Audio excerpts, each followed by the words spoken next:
everyone, so I'm making this video today to answer a very simple question that I was asked, which, as often happens to be the case with gardening, doesn't have a straightforward or a simple answer.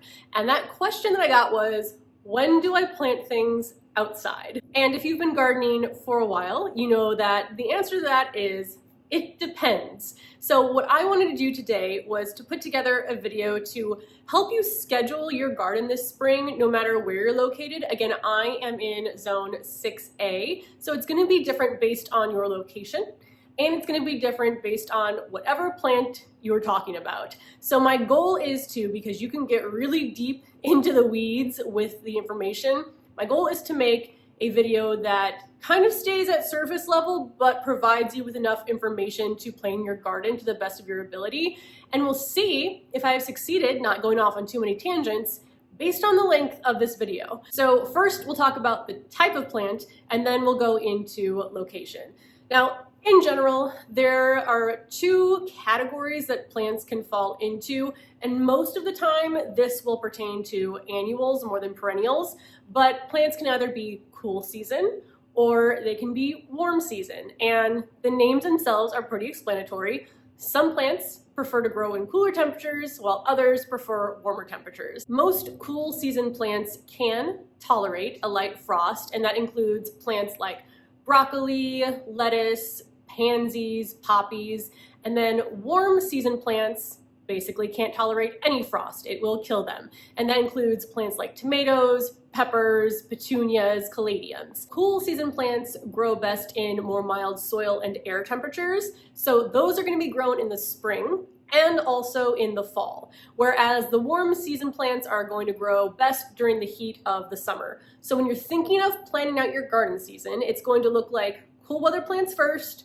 warm weather, cool weather. So there's two seasons of the plants that prefer cool weather and one season of the plants that prefer warm weather. Now, cool season plants, at least in my experience, are mostly going to be directly sown in the soil outside. Again, they prefer milder soil temperatures for germination, so you can just toss them outside as soon as the soil can be worked. I happen to really love cool season vegetables and flowers for that reason, because it's a lot easier just for me to toss some seeds outside than to keep seeds alive inside for potentially a month or two. Whereas warm season plants, because especially in zones like mine, the summertime can be a lot shorter, so you want to get them a head start inside, and then that way you can transplant them outside and they already have some weeks of growth under their belt, so that just gives them even more time to mature while it's still warm enough for them outside. You don't have to start your warm season plants inside though. If you want to direct sow them, you definitely can, and I also do that with some of mine, mostly just to have a backup in case the one I transplanted dies. And again, they're just going to be a few weeks behind. But if you want flowers or vegetables sooner for your warm season crops, start them indoors. Usually the seed packet will make a recommendation as far as how soon to start. And then again, you have a plant that's already a little bit larger than it would be starting from seed. Now, a general rule of thumb for planting cool season vegetables is that you want to give them enough time to mature before daytime temperatures start to hit 80 degrees Fahrenheit. And you might think, well, cool season vegetables, they can handle the heat, right? But no, they can't. Oftentimes that's going to cause your vegetables to start producing seeds because they know that they're near the end of their life, and they will what is called bolt. And after plants bolt, usually the taste on them isn't even great. So for example, if my broccoli bolts, sometimes that happens before I even get ahead of broccoli, depending on how cold or warm the spring or fall season was for us.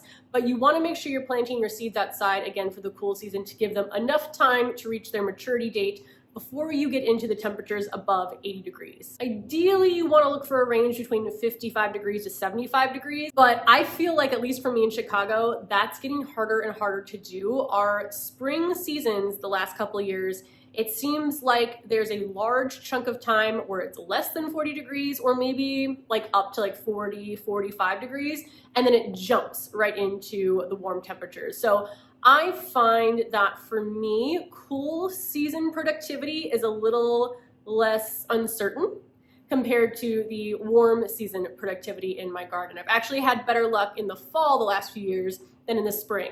And even 3 or 4 years ago, that was completely different and flip-flop. So at least keep that in mind with your cool season plants, that you want to give them enough time again to mature. Warm season plants require much higher both soil and air temperatures, which is why you want to plant them after your last frost date for your location. And we will talk more about that when I get to the location in just a second. Warm season plants typically prefer a temperature range from 65 to 95, and that can vary. Some plants are more or less heat tolerant, more or less cold tolerant, but that's kind of the ideal temperature range. So I thought it would be helpful to actually take a look at the seed packets for some vegetables that are cool season versus vegetables that are warm season, so you can get an idea of the difference in instructions. I would say 99% of the time that I have seeds, the seed packet tells me when I should be planting, and it provides that information.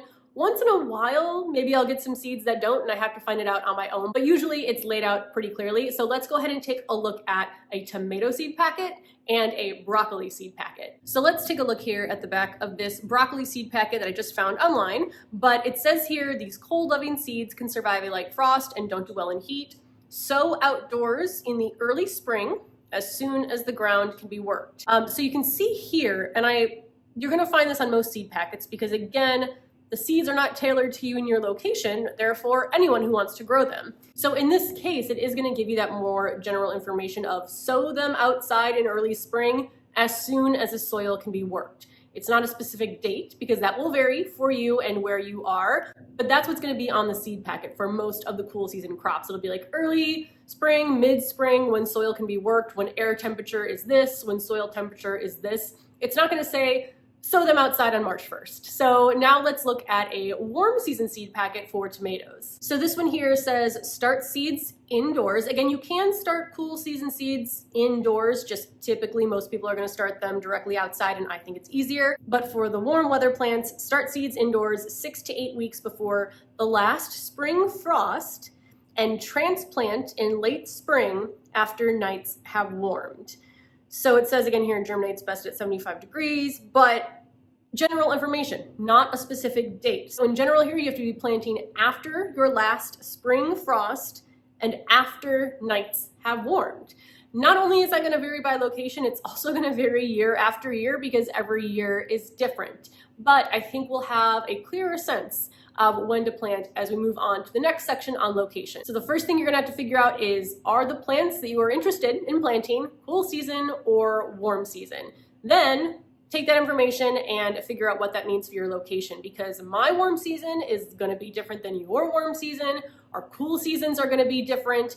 Again, it's all based on where your garden is, and I won't even get into microclimates, but people in the same city can have different experiences as far as when their seasons begin and end. So now let's talk about your location. So timing for planting is going to be based on what is called your last frost date and your first frost date for your location.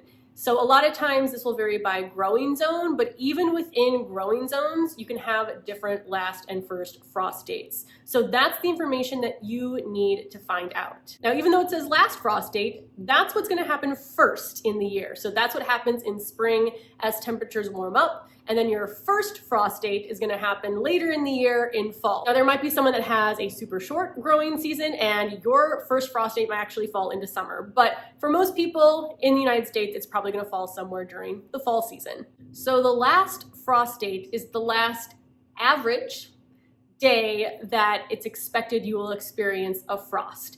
And keeping that in mind is very important because average just means that. Average. Sometimes it'll happen earlier, sometimes it'll happen later, and the last thing you want to do is be taking care of seedlings for 6 to 8 weeks inside your house, move them outside, a cold snap comes and kills all of your seedlings. So you want to do your best to avoid that, and I'll tell you how you can do that in just a bit, but that's what your last frost date means. Your first frost date then is going to be the average date when you first experience frost. So it's last frost date that we as gardeners are going to use in the spring to both determine when we're going to start our seeds, whether inside or direct sowing outside for cool season, and when we are going to move any of our warm season plants outside. Now, there's a little chart that I think is helpful that I will throw up here on the screen to talk about some of the different temperature ranges and classifications. A frost is when ice crystals are going to form on surfaces. Typically that happens somewhere between 32 and 36 degrees Fahrenheit. Then there's a light freeze, which is between 29 and 32 degrees Fahrenheit. A moderate freeze between 25 to 28 degrees Fahrenheit, and a killing or severe freeze, which is 24 degrees Fahrenheit and lower. And it's good to know these different ranges because some of the plants in the cool season can actually withstand a lot of the light freeze temperature ranges, and some of them might just need a little bit more protection and they'll be just fine. So let's go ahead and let's look up my last frost date here for my zip code. I will put in screenshots and show you the sites that I use. I'll also link all the sites down below, but I'm excited to show you this because it's a little bit interesting. So the site I would go to first, just because it's in general a site I feel like is trustworthy, is almanac.com. So I'll put the direct link below, but if you just Google what's my last frost date, Almanac, it'll take you to this page on the website. But basically all you're gonna do is enter in your zip code, hit search, and it will return your last spring frost and first fall date. Again, averages. So here the nearest climate station to me is Northerly Island in Chicago. It has the altitude there. My last spring frost, it says, is April 17th. And my first fall frost, it says, is November 1st. So we have a 197-day growing season. So if I was to start seeds outside after this last frost date, I would have to make sure that it falls within the range of 197 days. Now, I don't know a single gardener in this area who would move their tomatoes and their peppers and any of their warm season plants outside on April 17th. It has never happened in my lifetime. I grew up in the same area, so that's just never been the way we do it. And the reason, again, is because this is an average. These are all based on historical climate data. They're not set in stone, so don't assume that you can just throw something outside on that date. Always check your current weather forecasts.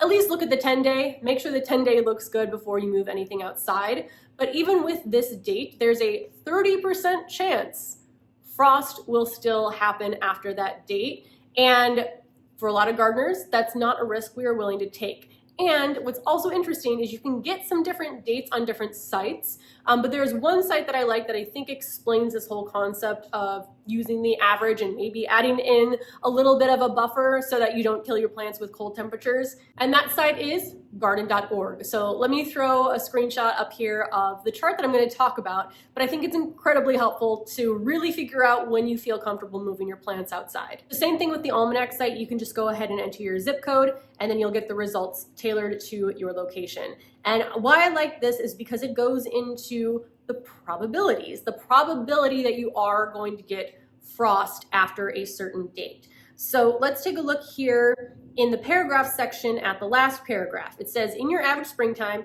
you have a 90% chance there will be no 36-degree nights by May 15th. So by May 15th, there's a 90% chance we will no longer experience any frost.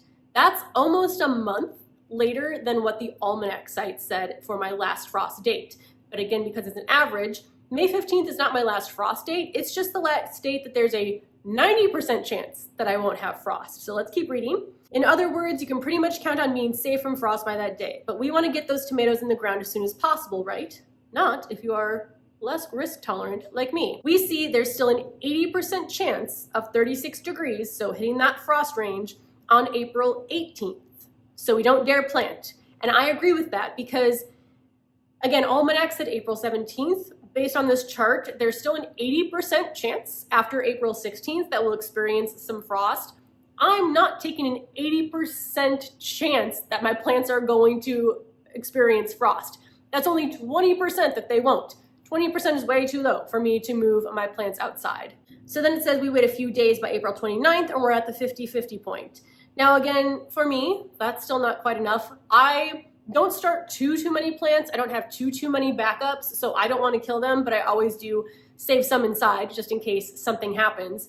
But if I show you this chart here, it lays out the percent chance that it's going to happen and then the temperature ranges. And I really like this because this is going to help me figure out when I actually do feel the most comfortable leaving these outside. And again, this isn't set in stone. Every year is going to be different, but this gives me an idea of how likely it is if I plant something out after a certain date that it'll experience frost. Now, just as an example, because I think this is important to understand, just because you're in the same growing zone, or could also be known as planting zone or hardiness zone, as someone else, does not mean you have the same last frost date. So let's say you're also in 6A and you're watching me here either on YouTube or Instagram, and you see me plant things outside. You might say, okay, that means I can plant things outside, but it might not. Or maybe you could have been doing it sooner. So again, let's just use Almanac for consistency. For my specific zip code, it said that August 17th was my last frost date.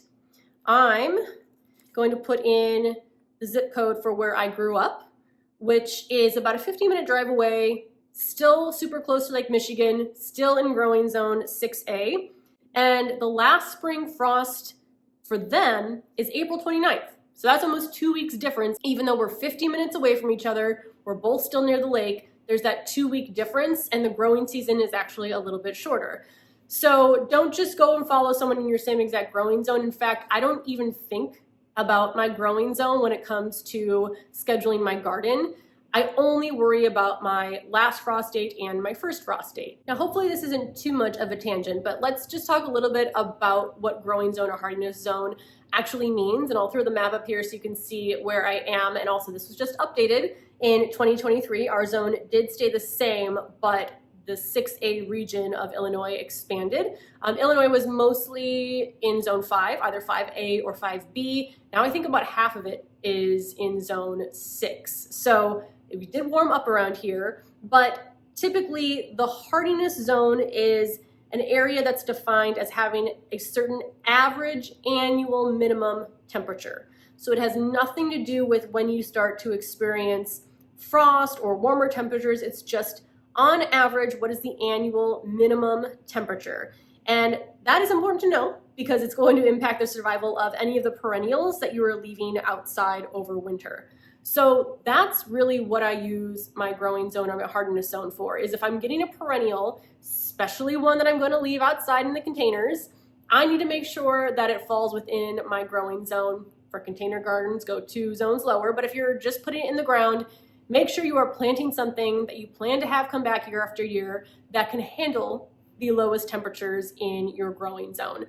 When it comes to, again, starting my seeds or my annuals, my growing zone does not matter. I think petunias growing zones are 9 to 11, but I'm not planning to keep them there. They're getting pulled at the end of the season, so that doesn't matter to me. What does matter is how cold of temperatures petunias can handle. So I want to put them in after my last frost date so that I know they don't suffer any damage. So that's kind of the difference between your growing or hardiness zone and then your last and first frost dates. So once you know your last, first, and frost date, or the dates that you are planning to move them outside if you want to add some buffer room there, all you have to do is count backwards based on when the seed packet says to start your seeds. So again, like the tomatoes, most of them are going to say start X weeks before your last frost date. So you can do that either by just looking at a calendar and counting back the weeks.